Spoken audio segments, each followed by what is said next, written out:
Bon, salut les pêcheurs. Une petite vidéo avec le nouveau format. Maintenant, ça va s'enchaîner ces petites vidéos-là. Où ce coup-ci, nous allons parler du repérage, un point extrêmement important pour moi dans le monde de la carpe, et je pense pour beaucoup. C'est une très grande importance d'aller chercher où est le poisson, sonder tout ça, mais on va parler de tout ça. Donc, ça va se composer en plusieurs parties. La première partie va parler du repérage visuel, hein. Donc quand tu arrives, sans matériel, en grosso merdo pratiquement, tu vois? Ce que tu peux voir, tu vois? Ensuite, on va parler, du matériel que tu peux utiliser pour repérer et en tout dernier, le repérage, justement non visuel, direct, hein, que tu peux utiliser avec un échosondeur et tout ça, hein. Ça, comme ça, on en parle tout à la fin. Voilà pour les 3 parties et on va commencer quand même, par, savoir est-ce que vraiment il y a une importance? Est-ce que c'est vraiment important de repérer, d'aller faire des tours, regarder un peu où est le poisson et tout ça? Oui, hein, ça je pense que autant, toute cette vidéo sera bien sûr sur mon point de vue à moi et mon expérience à moi. Elle pourra différer chez certaines personnes, c'est pas grave. Il faut écouter un peu l'avis de tout le monde, je pense, c'est important. Et mais sur cette, question-là, tout le monde te répondra oui. Enfin, tous les pêcheurs, qui ont, compris ce truc-là, diront: «Oui, bien sûr que le repérage va t'aider à prendre des poissons». Ça, c'est sûr et certain, puisque ça fait 50-60, voire même il y en a qui disent 80 de ta pêche, hein. Tu vois? J'aurais tendance à dire 60 à 70 de ta pêche, le repérage quand même. Parce que tu peux tomber sur des poissons, mais si tu es sur une zone de repos, tu vas pas forcément les piquer, tu vois? Mais oui, c'est sûr que si tu vas pêcher dans un endroit où tu sais pas s'il y a des poissons, où c'est le au pifomètre, automatiquement, il va y avoir des problèmes, tu vois? Alors soit tu as de la chance et tu mises que sur la chance, tu vois? Soit, il y aura toujours une part de chance, hein, même si tu cherches, t'inquiète. Mais là, c'est vraiment une grosse partie de chance, tu vois? Ou alors tu mises tout, sur ta recherche et après, bah, tu espères, enfin tu crois en ta bonne étoile, hein, à ton ange gardien et puis, tu faire, quelques poissons, en ayant fait un bon travail, en amont, tu vois? Donc on va attaquer donc la première partie, donc de comme je vous ai dit, donc la réponse est oui, bien sûr que c'est très important de repérer puisque ça vous permet de savoir où est le poisson et de pas pêcher dans le vide. Voilà, tout simplement, hein. 1re partie, le repérage visuel des pêcheurs. Visuel, sonore aussi, parce qu'on peut entendre une carpe sauter plus loin, mais on la voit pas, tu vois? Les petites rivières qui font des grands S. Mais, donc les premières choses qu'on va voir, déjà ce qu'on peut repérer tout de suite, c'est au niveau de la carpe, tu vois? C'est y a-t-il des sauts? Tu vois? S'il y a des sauts répétés à des endroits, zone intéressante.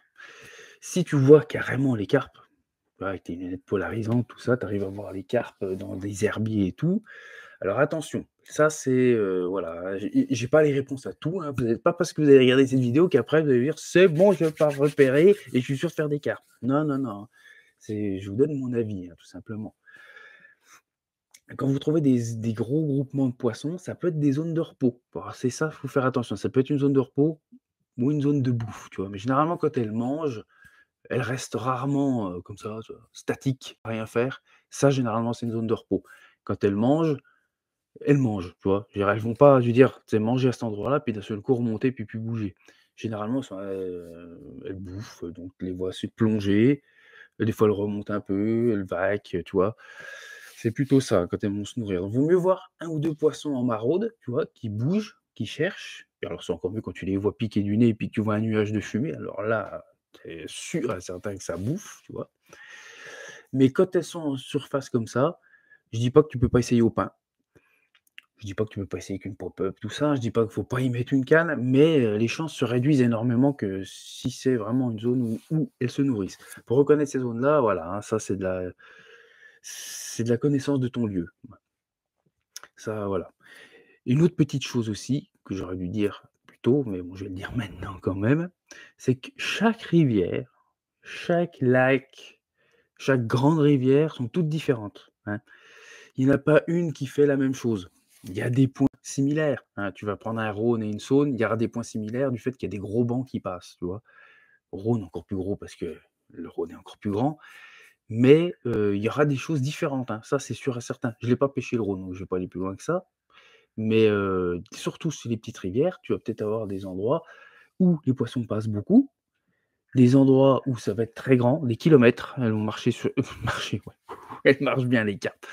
Elles vont nager sur des kilomètres, tu vois? Et il y a des endroits où c'est hyper restreint, ça va être, sur 50-100 mètres, voilà, elles sont bien là. Ouais, même en grande rivière, tu vois? Donc tout dépend, les rivières et puis les lacs, c'est pareil, hein. Faut pas me dire, exactement, les poissons, chaque lac, ils vont faire différemment. Un petit plus ils sont petits, bien sûr, plus les poissons ont tendance à se déplacer partout parce qu'ils vont pas, voilà, c'est un peu comme dans un aquarium, tu ton poisson rouge, il reste pas que sur un coin, il va partout. Sur un grand lac, moyen lac, on va dire, les poissons peuvent aller quand même de partout. Il commence peut-être à y avoir des zones un peu avec des poissons sédentaires, tu vois, qui vont rester un peu plus là, mais qui vont quand même peut-être aller, rejoindre la grande zone de frais, tu vois? Et puis tu as des lacs immenses et très, très grands, là, largement au-dessus de 100 hectares, tu vois? Où là, bien sûr, bon, ben, il y a des endroits où il y a nos carpes-landes, il y a des endroits où les carpes viennent, les carpes bougent, hein, ça c'est sûr et certain. Il y a des carpes qui bougent même dans les lacs, mais il y a des carpes qui restent un peu plus dans certaines zones. Ça, c'est sûr et certain. Pour le connaître, bah, allez-y, faites le tour, apprenez à voir les déplacements des poissons, visuellement et puis après, voilà, en le pêchant et tout ça pour intercepter des poissons. Ça, c'est vraiment une partie qu'on ne peut pas vous donner réellement de vraies réponses, tu vois? Faut prendre ce qu'on donne comme conseil, c'est même pas des conseils, moi je dis mon expérience, vous en faites bien ce que vous voulez. Mais voilà, tu prends, tu écoutes ce qui te plaît, tu vois? Tu prends un peu les choses qui te plaît à gauche, à droite et puis tu essayes de faire ton truc sur le terrain, hein. Ça revient toujours là. Le problème, c'est que de plus en plus, on veut qu'on nous mâche le travail et tout pour arriver et poser la canne au bon endroit, tu vois? Mais non, on t'aiguille, tu vois? Mais après, voilà, on te fait grimper au tronc, des fois c'est dur et après, hop, une fois que tu es juste tu as passé le tronc de l'arbre, tu as vu un peu le tas de branches. Eh beh, choisis les bonnes branches. Mais ouais, mais on peut pas t'aider là. Donc voilà, donc pour le visuel, partout, hein, que ce soit un lac, faites le tour du lac. Si on voit les carpes, on peut si on les voit surtout sauter, être un peu, toutes faux-folles et tout, et puis que ça se répète à l'endroit, c'est quand même assez bon signe, hein, faut pas hésiter à y mettre une canne. Après bien sûr, ce qui est visuel, il y a pas que le poisson, hein. Il y a aussi, les bordures, tu vois les bordures, les herbiers, les nénuphars, les branchages, les virages pour les rivières. Après on parlera pas des zones profondes et tout, à part celles qui se voient vraiment, les îles, les arbustes surplombant l'eau, les arbres couchés, une vieille bagnole qui est là, dans l'eau depuis, des années et puis qui bougeront jamais, tu vois? Tu le sais, des tas de choses comme ça. Ça, c'est tous les repères visuels qu'il faut prendre. Il faut prendre un calepin avec vous, si vous avez des doutes et vous notez, hein, voilà. Là, plaque de nénuphars, j'ai vu les poissons y passer, les plaques de nénuphars, c'est toujours quelque chose de très bien. On pêche, souvent la bordure, on peut pêcher dans les nénuphars aussi, s'ils sont pas trop denses. Les herbiers, c'est pareil, hein, les herbiers, ça peut super bien, pêcher dans les trous et d'herbiers. Les bordures d'îles, ta propre bordure, la bordure d'en face pour les rivières, les lacs pareil, hein, donc les îles, tout ça et après, dans le visuel, ça va s'arrêter à peu près, là, hein, à peu près là. Quand tu vois les virages, comme je vous ai dit, bien dit, dans les virages dans les rivières, c'est très important. Moi, je trouve que c'est vraiment propice quand même. Les virages, c'est très important. Et il y a aussi, sur les lacs et les gravières, quand il y a des espèces de petites reculées, hein, aussi. Bien calme et tout, des fois, c'est pas mal non plus. Dans les très grands lacs qui commencent à avoir un peu limite des étangs dans l'étang, tu vois? Des fois, ça, c'est pas mal. Dans les zones de frais, les périodes de frais, les grandes zones de roseaux aussi, hein, tout ce qui est roselière, tout ça et tu as aussi donc les branches d'arbres, les arbres couchés, les roselières, il y en a tellement en fait, tu vois? Tout ce qui paraît différent, un rocher aussi, tu vois? Un rocher qui dépasserait, carrément de l'eau et tout, il y a un gros rocher à cet endroit-là. Des zones cailloux, des zones, que tu vois, tu sais, souvent tu as des bordures qui sont en cailloux et Ça peut être intéressant, les écrevisses y montent. Les pales planches pour les fameux canaux, hein, et puis voilà quoi, des grosses boules d'herbier et là, on a fait à peu près le tour de ce que tu peux trouver visuellement, hein. Voilà, donc après, c'est à toi de faire ton tri, d'essayer de bien regarder et tout, pour, noter dans ton petit calepin un peu des indices qui te permettront de choisir «le bon poste», tu vois? Entre guillemets. Donc voilà, ça c'est pour la première partie. Maintenant, on va parler du matériel. Il y en a pas beaucoup, ça va être très rapide, hein, puisqu'en fait, pour ta première partie là, tu as vu, tu étais au bord de l'eau, donc par une paire de godasses, hein, de bottes pour aller au bord de l'eau. Il y a juste les lunettes polarisantes, voilà. C'est le seul truc qui est quand même vraiment bien. La plupart d'entre nous, on en a. Quand tu recherches les poissons, ça va super bien. Parce que c'est vrai que les lunettes polarisantes te permettent d'enlever le premier reflet de l'eau, hein, c'est à peu près ça et tu vois pas sous l'eau, hein, bien entendu, ce serait un peu facile, mais ça te permet de voir plus profond et plus net, à l'œil, tu vois? Donc que tu mets tes lunettes polarisantes, ça te permet de voir certains poissons que tu aurais certainement pas vus en passant, sans, tu vois? Donc c'est bien assez important pour celui qui repère bien, qui passe beaucoup de temps au repérage, dans les eaux plutôt claires aussi, hein, parce que si l'eau est vraiment boueuse, boueuse, les lunettes polarisantes, elles y changeront rien, hein. Faut un minimum de clarté, tu vois? La Saône, tout ça, c'est largement, largement bon, mais dès que c'est quand même foncé, foncé dans certains étangs, c'est compliqué. Donc voilà, tu as une lunette polarisante, c'est tout, hein, pour le matériel, là et ensuite tu as donc, et ben, comme j'ai fait une vidéo, hein, la canne à sonder et le dipper ou bien sûr l'échosondeur quand on commence à sortir carrément le bateau avec l'écho et tout ça, tu vois? On va mettre le global, les échosondeurs. Moi, je parle du dipper parce que c'est vrai que pour aller repérer une petite rivière ou, que tu veux marcher, longtemps au bord d'un lac parce qu'il est interdit de bateau, voilà, ça va quand même bien d'avoir le dipper. Mais c'est sûr que tu peux aussi, en Saône ou dans les grands lacs, mettre ton bateau à l'eau et faire une recherche toute la journée avec ton écho, lunettes polar aussi, hein, tu regardes les bordures et tu navigues. C'est une façon de chercher. Moi, j'aime bien le faire du bord, personnellement. De temps en temps en bateau, ça me dérange pas, hein, c'est sympathique, hein, franchement, des fois, tu les vois au-dessous, c'est quand même vraiment super cool. Mais là, voilà. Donc, soit tu te prends un dipper, il y a rien d'obligatoire dans tout ce que je dis, hein, c'est juste une aide. Voilà. Donc dipper, pour pouvoir faire à la canne ou avec un bateau amorceur, hein, parce que tu es pas obligé de voilà, s'il y a pas trop de courant, ou alors carrément un échosondeur, mais tu auras pas le choix, il faudra acheter aussi un bateau avec un moteur et puis pouvoir aller, sonder tout ça. Sinon, la canne à sonder qui reste, mais qui peut être un complément de l'échosondeur bien sûr, canne à sonder, hein, comme la vidéo que je vous ai fait, voilà, un petit marqueur sondeur, un plan, vous grattez le fond, vous faites remonter le bouchon en mesurant, comme ça vous savez les profondeurs et tout. Donc voilà, pour le matériel, pour sonder, il y a pas, grand-chose de plus. Bien sûr, il existe, les drones aussi, mais bon, ouais, voilà quoi. C'est vrai que ça peut aider. Un drone ne servira à rien dans un petit lac, dans un petit étang, dans une petite rivière, voilà, ça sert que dans les modèles géants, tu vois? Si tu pars, je sais pas, dans un lac qui fait 300-400 hectares et que tu as 2 jours, ouais, ça peut être utile de se jeter avec, le drone, tu vois? Mais il faut faire attention aussi parce qu'il y a des endroits, c'est interdit et puis il faut pas que si tout le monde se met à faire ça, bon, ça va être n'importe quoi, ça va être une autoroute dans le ciel, tu vois? C'est pour ça que ça, je l'amène pas trop non plus à utiliser ça. Ou alors, faut que ce soit vraiment fait proprement. On regarde vite fait, hop, on repère un petit peu, et vraiment comme je vous ai dit pour les zones très compliquées, hein, où ça va être vraiment, comme je dis, il y a des lacs de 600, 1000, 2000 hectares, tu vois? Ou alors le Rhône, tu vois? Que tu connais pas du tout, pourquoi pas, hein? Mais même les rivières, franchement, ouais, c'est pas non plus, génial, je trouve. Enfin bon, c'était quand même, à préciser, voilà. Donc maintenant, on va passer sur la dernière partie. Et ben, on va utiliser ces petits matériaux, tu vois? Sans le drone, hein. On parle juste de l'échosondeur, du marqueur sondeur et puis c'est tout, voilà. Donc là, ce sera le repérage, bien sûr, de l'eau, hein, de la topographie. Donc là, maintenant, tu prends ta canne, tu fais le tour du lac, quand tu as tout regardé et tout, une zone qui t'intéresse visuellement à peu près, tu sondes, hein. Je ne vais pas expliquer comment on sonde, vous allez voir la vidéo comment on sonde avec la canne et puis voilà. Mais voilà, canne et hop, tu lances, tu regardes et puis tu notes. Tu vois, tu peux même faire un plan s'il est pas trop grand le lac, tu vois? Ou le morceau de rivière, faire un plan et puis noter, «Ah là, j'ai trouvé une cassure, un haut fond. Ah ici c'était dur, là-bas c'était tout mou».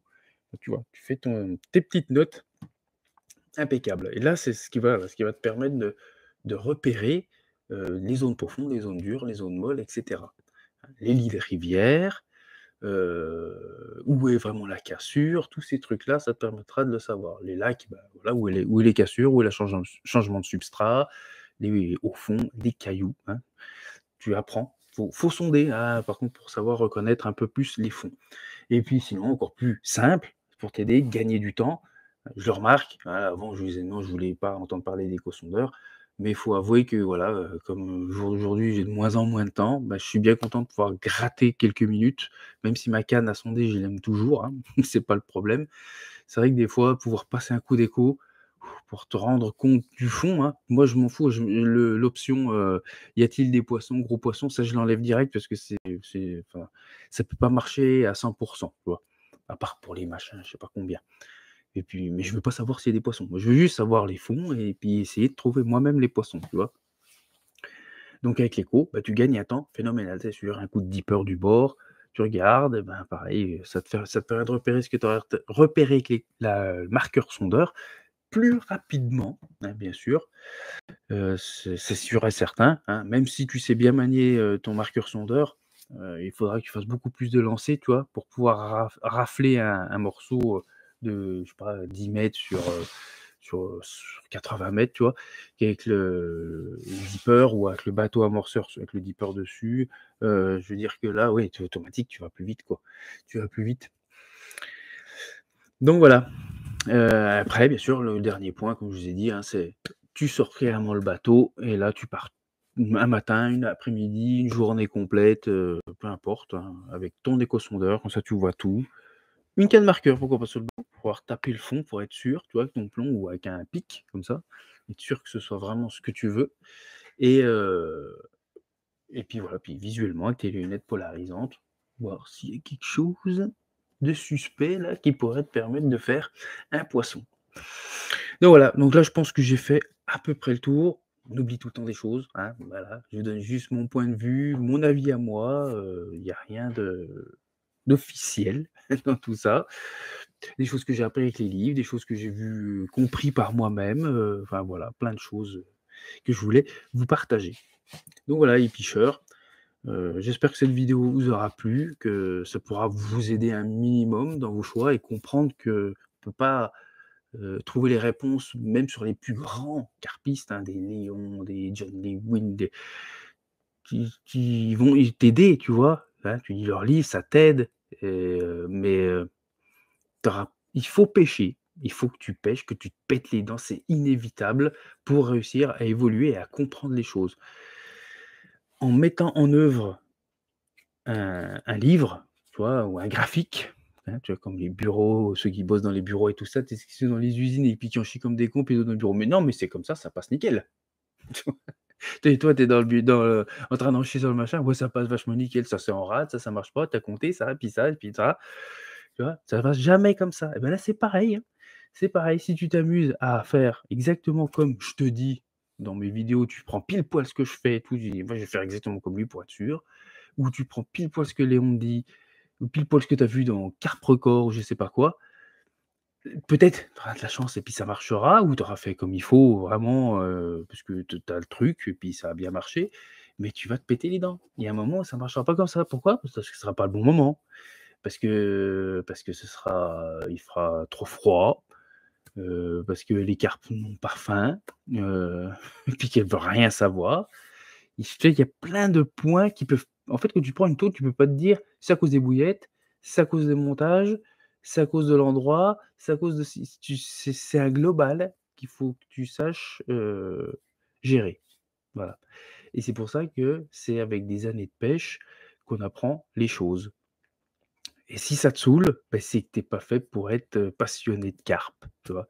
C'est que tu es fait pour faire autre chose, peut-être, pêche au leurre, puis quoi, il y a de la recherche aussi, hein, mais peut-être que tu as besoin d'être plus actif, lancer, revenir, mais voilà. Moi, il y a des gens, tu vois, c'est, Je me dis, en fait, ils se disent passionnés, mais en fait, ils veulent les réponses de tout, donc pour moi, il y a pas de passion.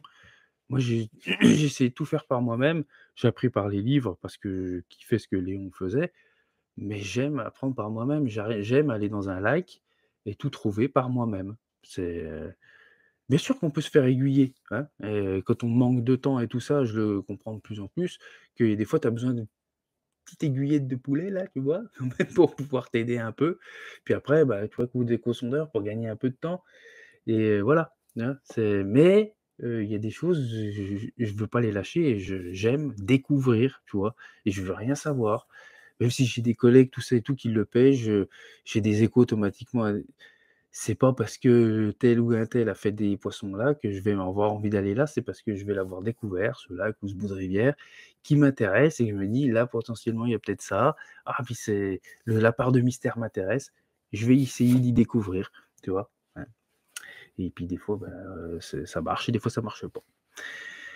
Donc voilà, allez, j'arrête avec mon blabla. Maintenant, j'espère que je vous aurai quand même aidé un petit peu comme je vous ai dit. Et puis, bah, je vous dis à une prochaine, vidéo de On en parle, les picheurs. Allez, bonne piche à tous et à la prochaine!